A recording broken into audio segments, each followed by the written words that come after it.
Hey guys, how you doing? Welcome to the video. Welcome to my garage.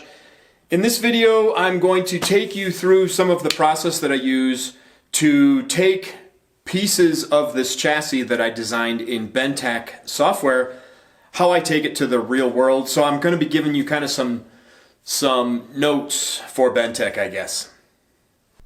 Now, before we hop into the software, I want to show you a couple things that I've done since the last video. I did add the cross tube there, the cross tube there. I've got the seats in here. I've got the seat mounts. I've welded in the tabs for the harnesses. And I welded these cross braces across there. The seats were actually really easy. These seat brackets, I actually made these back when I was welding up Ratchet's chassis, because initially I was going to use these seats. These are really cheap plastic seats. But once I started building Ratchet, I decided I didn't want to use these, so I had to change the seat mounts. So I still had these mounts sitting in the basement, so it's nice to be able to use this stuff. And then if at some point in time I decide, or somebody else decides, to upgrade to different seats, they'll just need to make something different that sits on these two tubes are 24 inches on center. But regardless, that's what I've done during the week on the chassis. But now let's hop into the software so we can start building the next pieces. All right, so now I want to show you a couple things in Bentech here that I use to take whatever you've designed in Bentech to the real world. So I've got this, let's go full screen here. I've got my Ratchet chassis, and I made this chassis. Well, I designed it several years ago, and I made one. Well, I've been making it the last couple of years, physically building it out in the garage. And now I want to make another one, or at least one that's close to it. So what happens is I haven't really used this in a couple of years, and since I want to build another one of these, there's a couple of things that I need to verify. You know, you can't just walk away from software and then a couple years later jump right back into it. So as you just saw in the garage, I've already built pretty much most of the base, you know, this part right here. And now the next part that I want to build is this triangle right here, because on this chassis, let me go to, if you go to projections here, click on right, this will give you a right hand view of it. And I like to go back and forth with these because it kind of squares you up. On this chassis, this triangle here is kind of an integral piece. And if you draw a line from this point to this point, and if I go to the wireframe, you can see that there's literally a point right there, and there's literally a point right there. And on an actual Volkswagen Bug body, those 2 points represent the line between the door and the rear quarter panel. And so since I'm going to be putting body panels on here, I want to get this triangle built very accurately. And then that will help me line up my body panels, because I'll be able to use this as a reference point between the two. So the first thing I want to build after the base on this chassis is this triangle. And in order to get that really accurate, I want to cut out a piece of foam that's going to be the exact dimensions of this, so that when I cut these tubes, I can use that foam board as a guide. And in order to do that, I need to get some accurate angles and measurements of this triangle. So what I'm going to do is I'm going to go to dimensions, and then I'm going to click on display so I can go to the wireframe. And you'll see me constantly moving this around. That's because when it just sits still and you look at it over and over, it honestly gets confusing as to what's in front of you and what's in the background. So usually what I'll do is I'll grab it and I'll rotate it a little bit, and that kind of reorients you or your eyes as to what you're looking at. So for starters, I want to grab all 4 of the angles here. So I'm going to go to inside angle, and when you're doing inside angles, like I'm looking for this angle right here, The two lines that will make up those angle, you go to the far end of them. So I'm going to click over here, and then on this line, I'm going to go up here. And then that way it knows that this is the inside of those two lines. So I've got 59.91. And then if I want to do another one, let's say we'll grab this one. So I'll go that line, and then the far end over here. Now I've got that one, which is 120.1.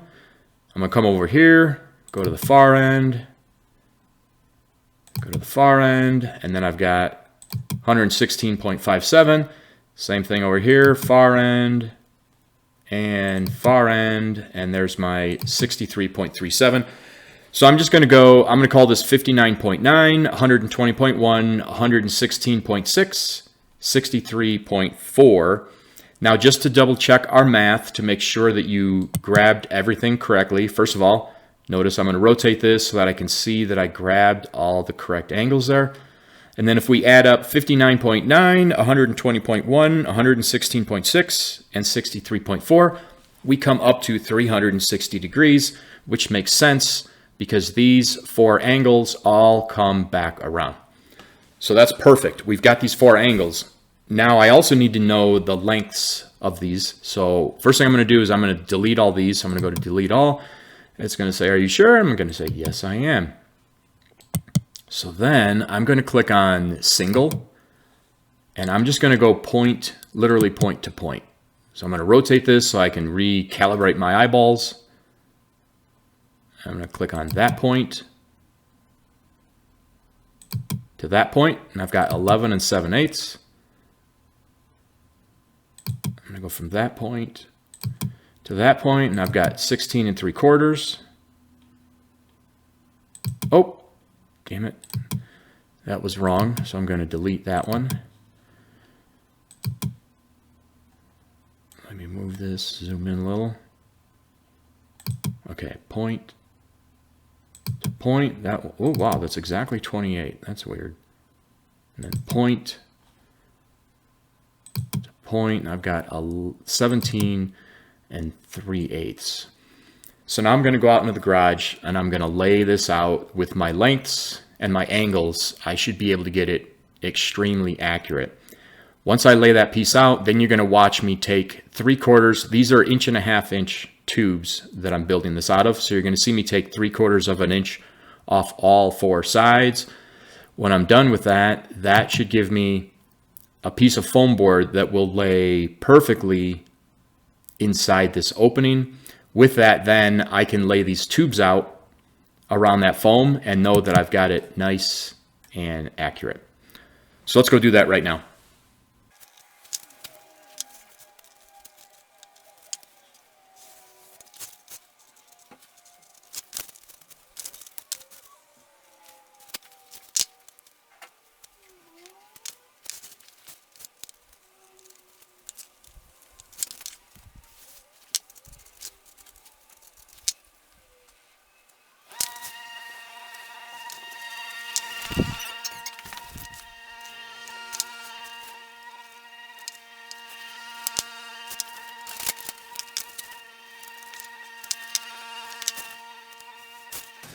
All right, now I've got my piece here. I've got all my dimensions on there in case I need them. I've cut this out from the exact dimensions we just took from the Bentech, and then I took 3/4 of an inch off of this side, and this side. I just realized I forgot to take 3/4 of an inch off the bottom. So I'll take 3/4 of an inch off the bottom. I'll do that right after I film this. But this will give me a nice template I use. This will give me a nice template that I can use to lay out the tubes. And then I'll also be able to use it. I'm gonna have to notch out for this seatbelt tab, but that's okay.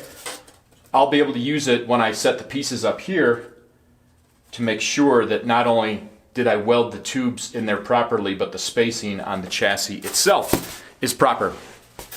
So anyways, now let me take you back to Bentech. I'm gonna show you how I print out the paper templates that I'll use to notch the actual tubes themselves. Okay, so now we're back at Bentech and we want to cut out the templates. So remember, we've got this piece, which is straight 37, this piece, which is straight 48, and we have this piece, which is straight 31. In order to save a little bit of time here, I'm just going to focus on this tube right here, which is straight 37. So note that I'm in the parts tab, and the first thing I want to do is I want to verify that I have the copes set properly on this tube. So I've already clicked on it. It's highlighted over here, straight 37, and I'm going to go to part details. Now this brings up just this specific tube, and the first thing I want to do is just look at the ends, and I can see that they're coped. So that tells me that I did tell Bendtech how to cope those ends, and this one is coped as well. And then another thing that I want to note is right here, this is telling me how long of a piece I need to use to cut this. So on my notes where I have these 3 tubes listed, I'm also going to write that straight 37 needs to be 30 inches long, and I'll do that for each tube.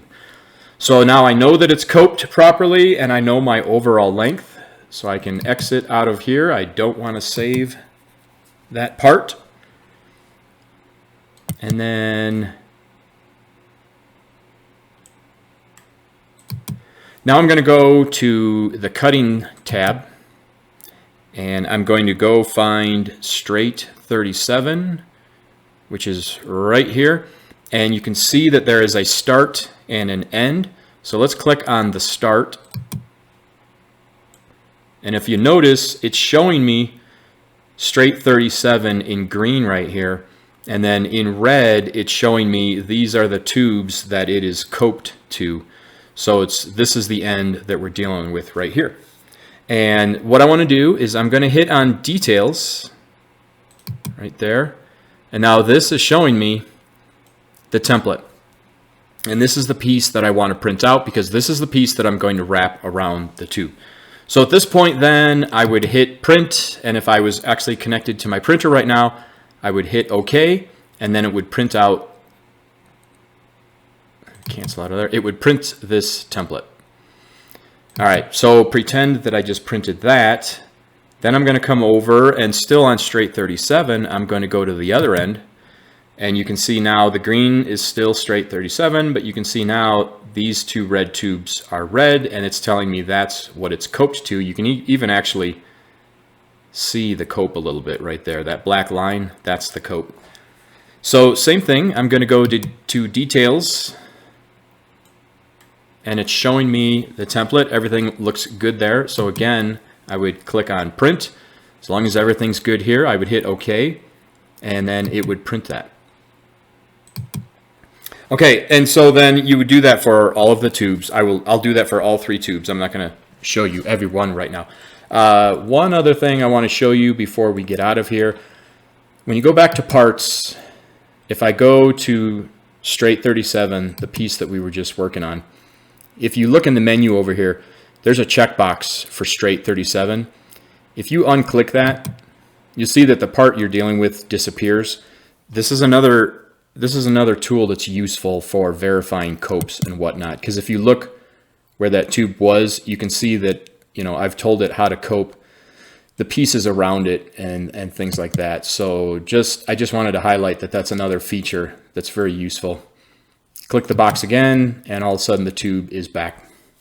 Okay, so now I'm going to go to my printer, and I'm actually going to print these pieces off, and then I'll pull the camera out, and I'll show you a couple of notes that I put on the templates, and then we'll cut them out.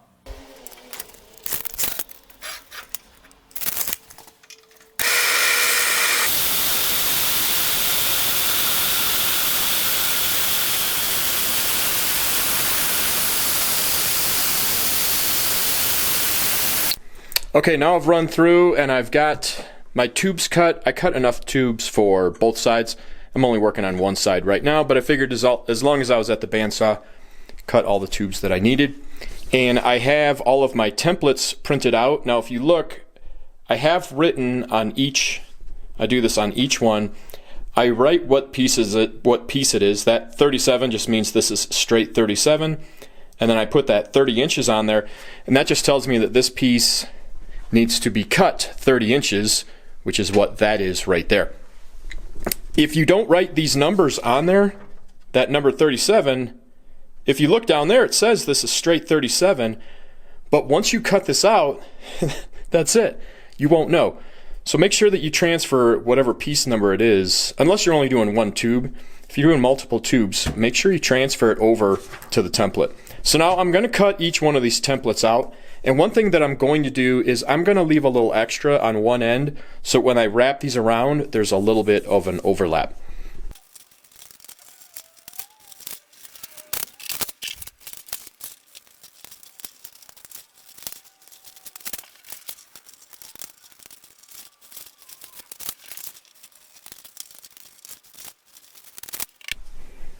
Okay, now here's the templates that I was just showing you, and here's the little tab that I leave on there so that I can wrap it around. I'm going to do this piece right now. Typically, I've already done a couple over here. This is a piece of DOM, and so on here, there are scribe lines, like that line right there needs to be lined up with that line on the other template. So on a piece of DOM, I put a little Sharpie line there to give myself reference.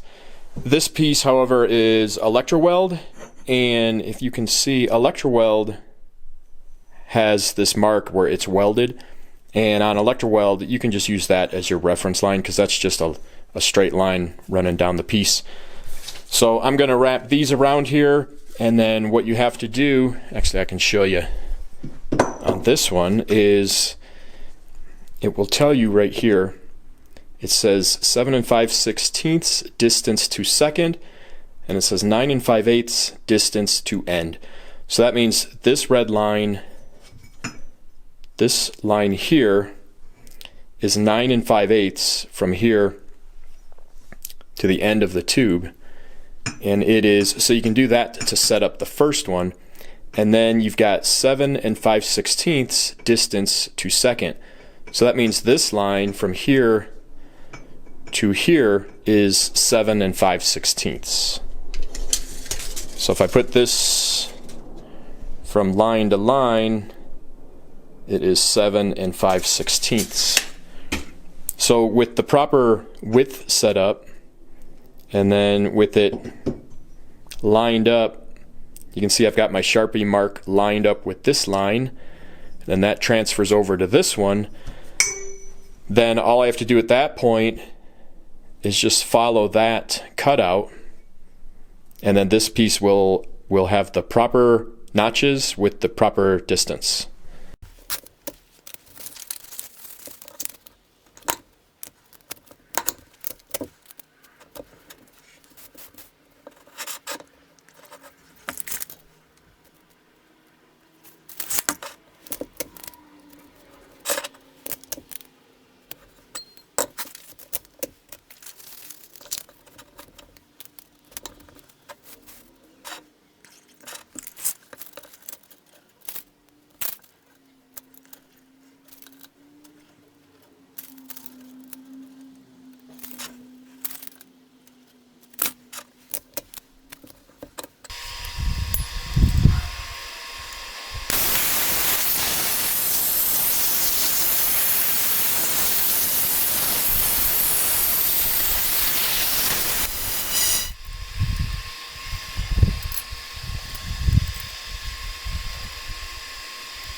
All right, so you just saw me put this together. I actually, I cleaned up the plasma cuts, obviously with a grinder. You gotta clean them up a little bit. I didn't do anything crazy. I just knocked off the slag and then just cleaned it up with the grinder. This is actually the first assembly from me just cleaning these up a little bit with the grinder. And now I am going to have to make some small adjustments. If you look, there's a little bit of a gap here. So this, I need to clean up these welds a little bit so this can come in a little bit. And that's also evident up here. This should be, yeah, you can see a little gap there. This should be a little bit closer with that tube. And that's because this tube needs to become a little bit shorter. Now, if this template wasn't here, that would be easy to just lower it, but I want this tube to be very accurate with the chassis. That's why I have the template here, because this tube is going to have a crossbar going between this triangle on the other side, and then that tube ties directly into the fuel cell and the portion of the chassis that's going to have the engine and the transaxle. So I want these to be very, very accurate. That's why I went through the painstaking process of printing all these out, making the template.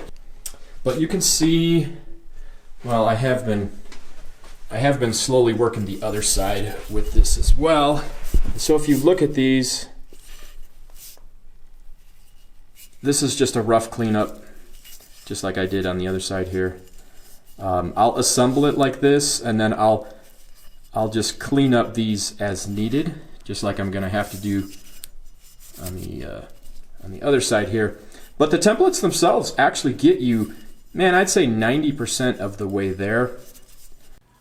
So that's gonna be it for this video. I'm not gonna tack any of this stuff yet because I need to assemble the other side, and then I need to cut and notch the tube that connects the two. And then I need to very slowly and methodically tack everything in place, check all of my dimensions before I actually start welding things up. But I did want to show you guys some of how I extract the chassis from Bentech to the real world.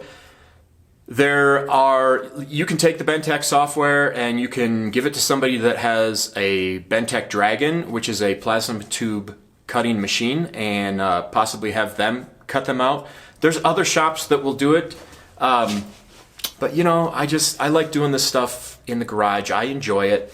So I just wanted to show you that Bentech does have, if you're willing to put the labor into it, Bentech does have a way that you can build your chassis tube by tube and have it be really, really accurate. And on some of the angles, like the angle down in that corner and some of the cross tubes, the notches get really unique, and whenever I'm doing a tube like that, I print out the templates because it makes it way easier. But anyways, that's it for this video, guys. Thanks for watching. I hope you're enjoying it. Maybe it's helping you with whatever project you're working on. Hopefully we can keep moving full speed ahead on the Mauler chassis, and I hope to see you on the next video. Take care.